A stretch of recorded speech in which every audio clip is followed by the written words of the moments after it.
Qui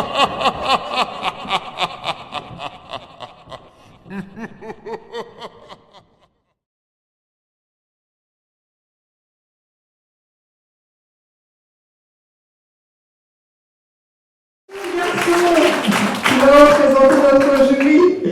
On avait un peu peur qu'il ne vienne pas, puisqu'on ne peut évidemment pas dire à l'avance qui a gagné. Il était le dernier arrivé, mais il a le premier prix. Le premier récompensé. Bravo, bravo. Et c'est un autre ovni, puisque c'est la nouvelle la plus courte qu'on ait reçue. Une page recto-verso. Vraiment, une seule.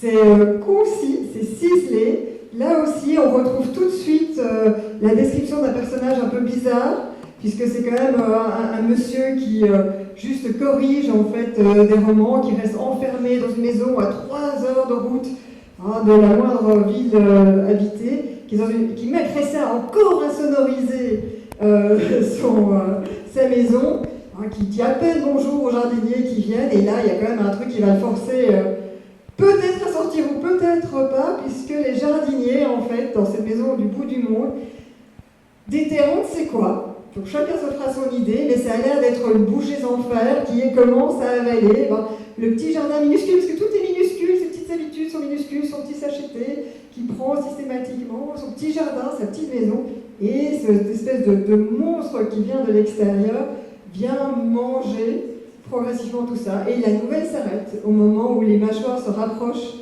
du perron, et il est toujours là, en robe de chambre. Oui, ça a l'air d'être un vieux garçon, tu vas nous expliquer ça parce que c'est bizarre. Et voilà, on ne sait pas s'il va sortir de sa maison et s'il va se laisser manger. Donc, pourquoi un personnage comme ça? Parce que c'est presque pas sympathique.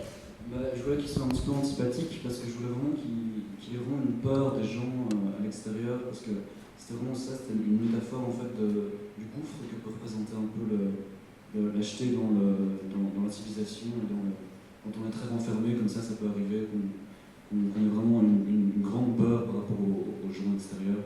C'est un peu cette métaphore de ce truc-là.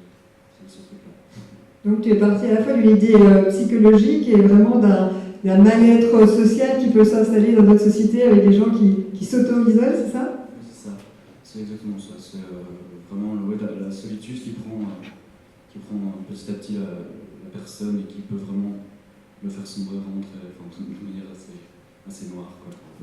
Et là c'est amusant, je ne sais pas si on l'a fait exprès, parce que la première et la deuxième nouvelle ont des choses en commun, qui sont effectivement cette écriture comme ça, très ciselée, mais également plein de descriptions, de petits bruits, de petites habitudes du personnage, qui fait qu'en fait on est tout de suite plongé. Je vous donne ce truc pour l'année prochaine, qui sait, ça peut aider pour ceux qui vont retourner encore une fois leur table de travail. Vous savez que c'est ouvert de 14 à 18 ans. Thomas, t'as 18 ans, toi c'est fini pour toi? Moi c'est fini, mais c'était vraiment très chouette de participer à ce concours.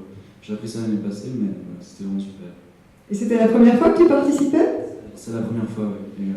Mais j'ai appris ça l'année passée, donc du coup, voilà, j'y ai un peu pensé jusqu'à cette année, et voilà, j'ai participé. C'était vraiment très chouette. Et donc tu as pensé pendant combien de mois à ta nouvelle? J'ai eu un peu une idée comme ça un jour dans le tram, et puis j'ai écrit ça une soirée, puis je l'ai repris quelques jours plus tard, et puis un mois, puis 2 mois, puis voilà. Enfin, j'ai pris un peu de temps, mais j'ai surtout vraiment laissé les idées émerger et ne pas avoir peur de travailler, quoi. Voilà.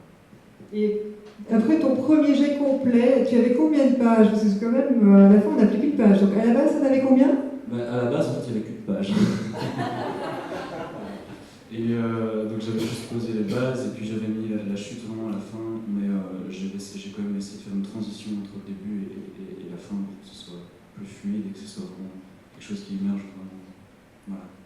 Donc, on a vraiment senti le jury d'écriture de notre jury. D'ailleurs, j'ai demandé à nos 2 jurys de se lever, comme ça, ceux qui sont intéressés pour pouvoir parler.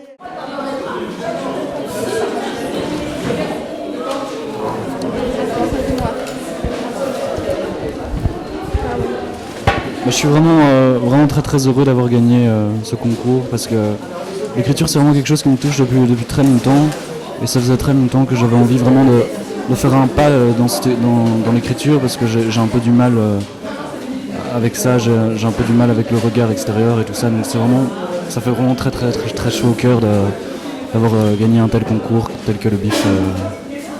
Voilà, c'est super, merci.